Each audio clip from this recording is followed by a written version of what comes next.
everyone, I am finally here to do the Scorpio / Pluto in the 12th house, and I'm actually really excited to talk about this placement and talk about the power that lies within the Scorpio Pluto 8th house world.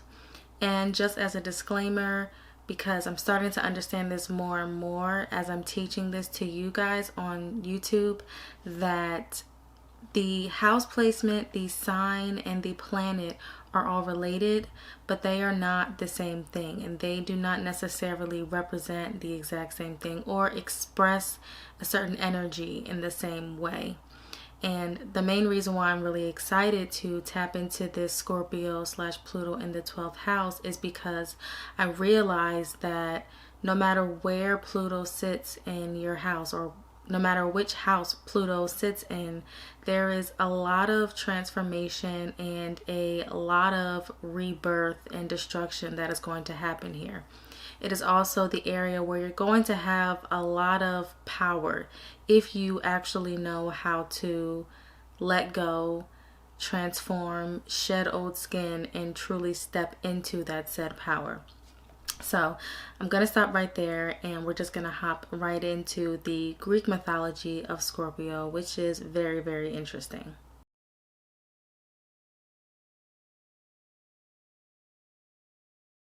So Orion, which I'm sure is probably one of the first constellations in the sky that we learn about as children, not sure what the education system is teaching them now, but Orion in Greek mythology was considered to be one of the most beautiful men ever that stepped foot on the earth. He is also the son of Poseidon, and what happened was he decided to go around bragging about that he could hunt down any animal, no matter what the animal, no matter what the challenge, he could hunt it down. Now Artemis, I'm not sure if I'm pronouncing that right, but I will place it in this video. Artemis stepped up to the plate. She is the goddess of earth, and she decided that she was going to challenge Orion. Now, every time we discuss the sign of Scorpio, one of the main themes is how they have this constant battle with possession, or wanting to possess things in order to make it stay, or in order for nothing to change. They need this feeling of ownership in order to feel safe a lot of the time. Scorpios aren't really a big fan of partners who are possibly able to just get up and go one day and never return. That is like one of their worst fears. So as they're going through this challenge together, as they are trying to compete to see who can hunt down this animal,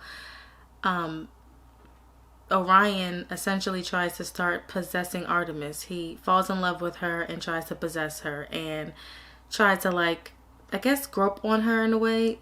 What I researched, they don't go too deep into that, and trigger warning, I don't want to go deep into that, but he pretty much SAs her, and to get back at him, she decides that she is going to sick this animal on him. And it's not just any animal, it is Scorpius, the giant scorpion, that she decides to send to Orion for her revenge. So of course, Orion, being the man that he is, decides that yeah, he's gonna accept the challenge, and both end up dying in the battle. Both Scorpius, the giant scorpion, and Orion. And of course, when it comes to death, Scorpio and Pluto represents the underworld, aka Hades. I could have gone into Hades for Greek mythology, but I preferred to go through Orion and this next story that I'm about to get into very quickly, because I feel like this story is very powerful as well in regards to how we explain these energies associated with Scorpio and Pluto. So the second story that I really want to get into is called The Descent of Inanna, and I think it's a Syrian myth. I'm not quite sure. I'll have to double check, but I'll place that information in the description box below, because it's a very loaded story. But in a nutshell, because I'm going to try to make this as simple as possible while I screw up these names, because I'm going to screw up these names. Inanna, the goddess of heaven, is sisters with Ereshkigal. I'm going to place the name here. I think it's Ereshkigal. Eresh. Let's just call it Eresh. she is the goddess of the underworld, and at this time her husband has just passed and she is also pregnant. So Inanna decides that she wants to pay her respects and visit her sister in the underworld. And while she goes down there, Ereshkigal, despite knowing Inanna is her sister, decides that she is going to allow Inanna to go through the exact same things that any other passenger goes through when they are visiting the underworld. And that is through the 7 portals of hell, which really reminds me of Dante's Inferno. For any of you who have read that, it's pretty much the same thing. But the thing is Inanna is draped in gold jewels and is really adorned on the outside, which reminds me of the opposite sign of Scorpio, Taurus. Very materialistic, but not in a gross way, because remember, she is the goddess of heaven and she kind of represents the opposite of what Pluto represents. So every time she goes through a different portal, she has to take off anything that is on the outside, like her jewels or a bit of clothing. She has to give something away so that by the time she actually reaches the underworld, she is completely naked and completely stripped of everything that she ever knew her entire life, which is why there's that big difference between Taurus and Scorpio. Taurus finds security and stability through material things, and the more they collect these things and the more money they make and the more comfortable they feel, the more at peace they are. But there can be cons to that. There's this lack of depth that is necessary, a lack of even deeper intimacy. So that is the entire point. And once Inanna is completely stripped of all of those things, Ereshkigal decides to kill her own sister, hangs her up on a meat hook, and she is just there. This is like the final stage. This is the destruction that people fear when it comes to things like tower moments, Scorpio, Pluto, 8th house, all that energy. There is always this constant theme of things coming to an end. However, with death comes rebirth. And obviously, Inanna wasn't slow enough or foolish enough to not tell people before she left that this thing may happen to me, so I may need your help. So while Inanna is gone for all this time, the 2 androgynous, and this is what the story says, these 2 androgynous mourners come to her rescue and go down there. And when they're down there, they, see Inanna's body, but they also see that Ereshkigal is having labor pains. She is going through birth, because, like I'm going to keep saying, with death comes rebirth, and that is the literal meaning of what is happening here.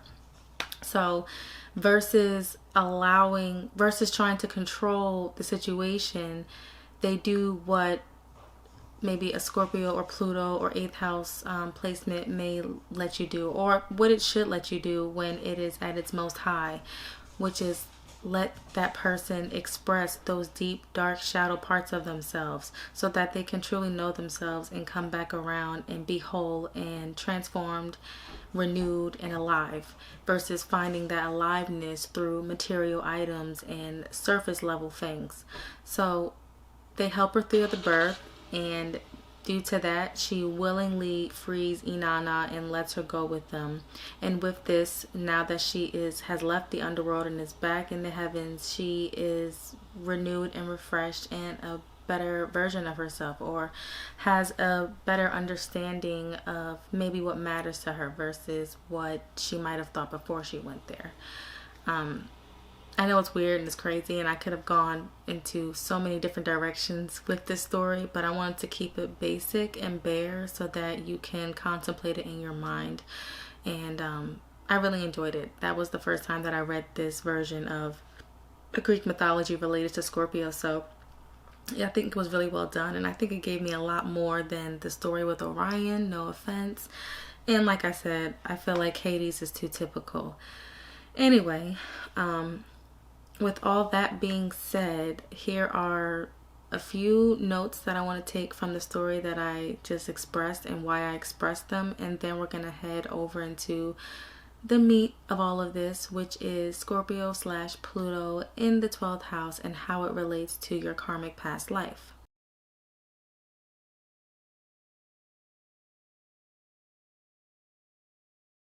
So the reason why I wanted to focus on the descent of Inanna story and the story of Orion is because at the end of the day, what these stories are meant to represent or trigger in your mind is what doesn't kill you makes you stronger. And I know people tend to hate that saying, especially when it comes to the things that people say to them because words stick with you. But try to keep an open mind and understand that there is a lot of truth to that saying. It's also connected to the fact that the more you try to repress those shadow sides of yourself, or the more that you try to run away from those dark parts of yourself, the less likely you were to tap into that power, because within those shadow parts does lie a very strong, significant power.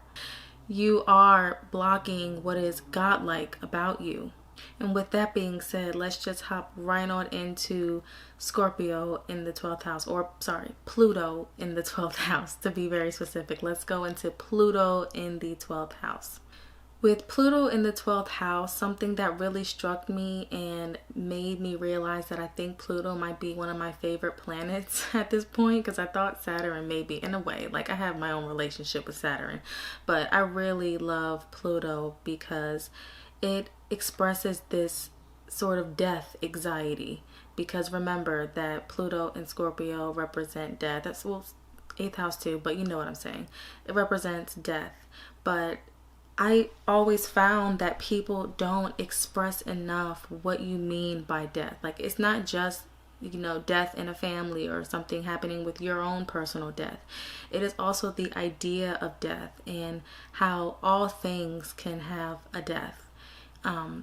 So with this whole transformation, when you have Pluto in the 12th house, something that is very scary for them is this idea of, if I actually confront my shadow side and if I actually work through what's wrong with me or what's hidden within me, what hurts, all of those deep secrets, if I actually confront them, then that means I'm going to have to make a change.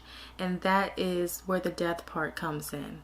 Because even if you know what you have to do is for the better and that it's going to make your life better and that it's going to allow you to step into your power, you're still really scared. You're scared to take that leap. You're scared to make those changes. Even something simple like, I'll step out of the 12th house for a second and talk about my own personal placement. I have Pluto in the 6th house, and the 6th house is the opposite sign of, or the opposite house of the 12th house, because the 6th house is ruled by Virgo and the 12th house is ruled by Pisces. So where Pisces is representing, the unconscious mind and all the deep dark things that are rooted, or all the things that are hidden and karmic, the 6th house is pretty mundane and it focuses on routines and everyday daily tasks, work and your health. It's about all the little details associated with making your life better and easier and more flowy. So the death thing that I go through with Pluto being in my 6th house is that if I don't do the routines and the necessary things that bring me calmness and bring me a sense of safety, if I don't step into that power of true transformation through my 6th house, it's because I am afraid of all the changes that I have to make in order to succeed in that area of my life.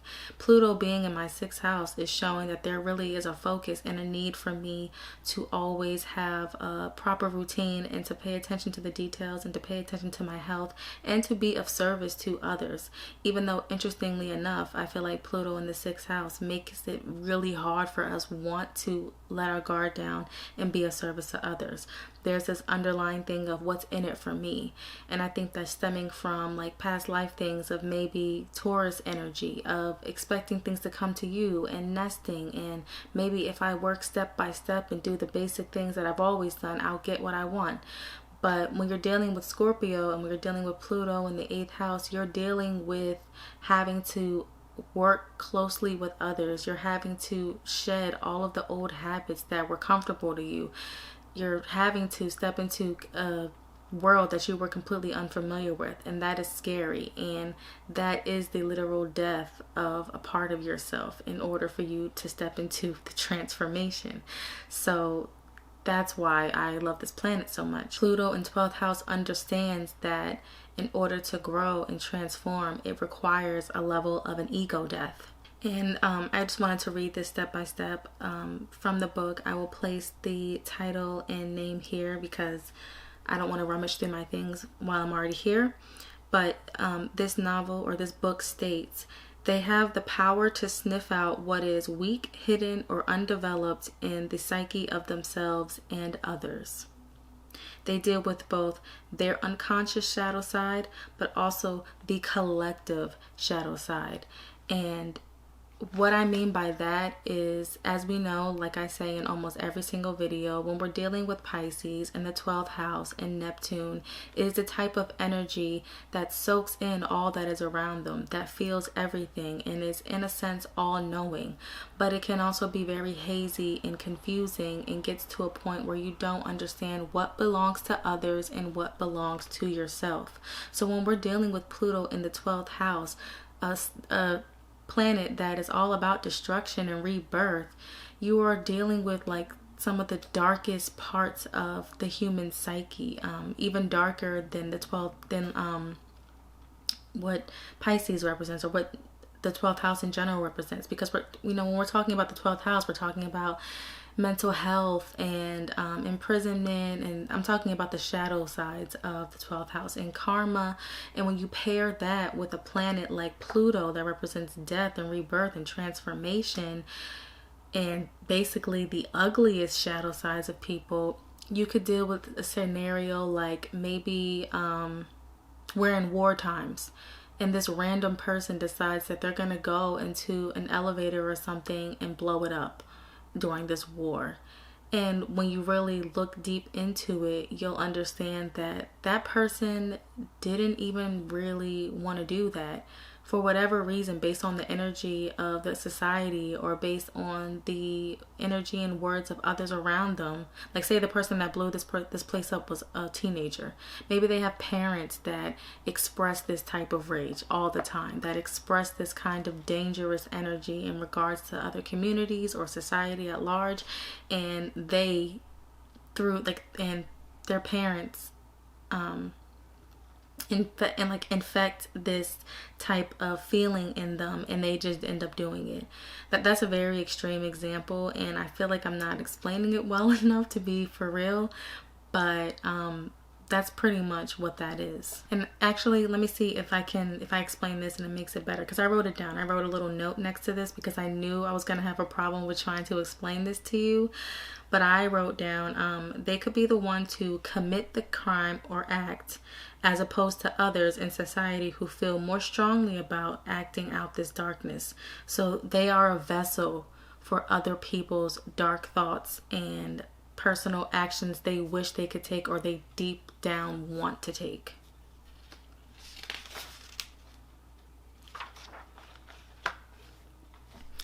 And that's pretty much where I'm gonna stop with this. As far as Pluto being in the 12th house, I know I could say a whole lot more, and that's with every single video, but I really, really don't want to make this too long, as always. And I feel like I could really get deep into this type of topic through other videos, because this is supposed to be beginner. And you know, when I finish with the 12th house, I think it will become more and more meaty. So just so I can be chill and not like throw up all over you guys, I'm gonna stop there and go right into the karma associated with having the karma associated with having Scorpio in the 12th house. So there really isn't that much to say about the karma associated with Scorpio being in the 12th house, because I forget what sign it might have been, or maybe I'm just imagining this because I read about this stuff all the time, but it's pretty similar. Maybe it's Mars in the 12th house, or Aries in the 12th house. I don't know. But if you have Scorpio in your 12th house, you probably come from a past life that involved a lot of psychological and or physical abuse. whether it be sexual or just flat out getting beatings and things of that nature, that was your karmic past. Or you were the one that was inflicting pain on others. And like I say in all of my other videos, you're going to have certain placements in your chart that are going to counteract that energy. So if you were the person that was harming others, you were likely to be born in this life with more Piscean or Libra type placements, things that are going to make you more kind and compassionate, things that are going to allow you to connect to others better so that you don't cause them pain and harm.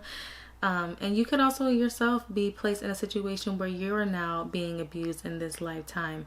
And that really makes sense, because I would also say Virgo placements as well. Virgo, Pisces, and Libra placements, I feel like in people with these placements in this current life tend to, on an extreme end, because I'm a Pisces and I haven't dealt with any of this kind of, there's always a situation where some form of abuse is taking place in their life. And I've met a lot of people with these placements that have dealt with a lot of sexual abuse. Or if I'm reading about like celebrities, like the DeBarge, I don't know if you know about Elle DeBarge's. I don't think or know if they have Scorpio in their 12th house or Pluto in their 12th house, but I do know that that family is filled with Pisces and Virgos, and they are all of those band members, all of their siblings were touched and abused by their oldest sibling, but mainly their father, who was the one that caused all of this to happen and really screwed with their psyche. So yeah, that's all that I really have to say about Scorpio in the 12th house. It's pretty basic and straight to the point. I wish I had a lot more to say, and I probably could, but just know if you have this placement dealing with really dark topics, and whether you were the perpetrator or you were the one that was being harmed in a past life, this life is really all about understanding compassion on an extreme level and knowing how to not allow your dark power to take over, knowing how to let things go, shed old habits, shed old thoughts, shed old darknesses, and truly step into your light and truly grow and find that power within whatever house it's in, but especially the 12th house, because with this 12th house, this can be something, once again, that's hidden. You hide from those thoughts, you hide from the darkest parts of yourselves, but now it's time for you to confront them, and that is the only way that you are going to be able to find your power. It's easier for me to be like, all right, I'm going to become obsessive about 6 house topics. I'm going to eat right, blah, blah, blah. I'm going to work out. I'm going to go to work all the time. I'm going to be of service. That seems very bare bones and easy for me. That's clear as day. Transformation through work. But this is transformation through your psyche, like your real deep stuff that you don't even know belongs there, or like you don't even know is there. So I bet therapy, which therapy is always associated with Scorpio and Pluto, that will be the first start and probably the best start for people with this placement. If you truly don't know how to tap into what lies under the surface and what's really going on in that brain of yours, and what types of energy you are taking in from others, the dark energy specifically.